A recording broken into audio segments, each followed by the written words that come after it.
Usomye mu migani 18 umurongo wa 21 haravuga ngo urupfu n'ubugingo biri mu bubasha bw'ururimi. Ibi bisigura ko yuko dukoresheje ururimi bigira ububasha cyane gose. Nico gituma dukwiye kwiyubara ururimi ntiturukoreshe nabi. Tuvuze ntituvuge ibibi.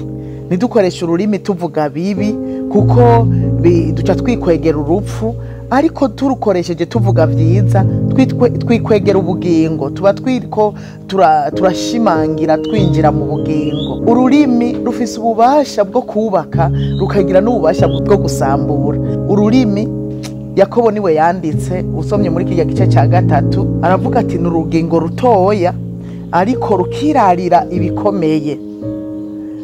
Ngo rabishamba naho ryoba rinini rite ridomekwa n'akariro gakeya. Bisigura ngo ururimi n'umuriro utongora. Nico gituma dukwiye kwiyubara kubijanye n'ururimi. Yakobo 3:5 niho havuga yuko n'akagingo gato ariko gwirarira ibikomeye. Hanyuma ururimi ku murongo wa 6 n'umuriro kandi n'ikibi kingana n'isi.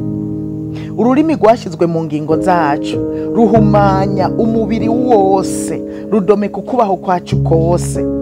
Nago ruba rudometswe na Gehinomu. Murumva ururimi ko ari ikintu gikomeye cyane. Nico gituma usomye ku murongo wa 2 yavuze Yakobo aravuga ngo umuntu adatsitara mu vyo avuga aba ari umuntu atunganye gose, bisigura n'umuntu ahiriwe. Kandi kubera uyu ashobora no kuganza umubiri wose, akawuganza akoresheje ururimi yo rumeze neza, yudatsitara mu vyo uvuga.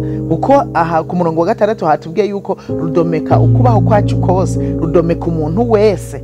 Nukuvuga udatsitara mu vyo avuga, ubundi ubugingo bwe buba bukingiwe. Umuntu wese abakingiwe, abayirinze.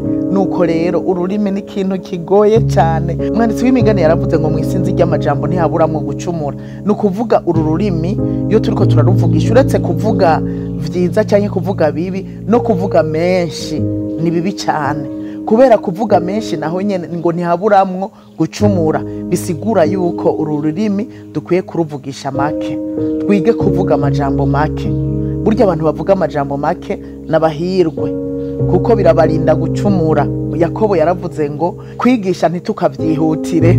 Abantu bakunda kwigisha, iyo twihutiye ngo tubabigisha burya twebwe twigisha akenshi usanga twavuze amajambo menshi. Nico gituma atari ibintu umuntu akwiye kwihutira, atari ivyo yahamagariwe, kuko atari ivyo wahamagariwe hoho usanga waguye mu mitego nyene wavuze n'ivyo utategerezwa kuvuga.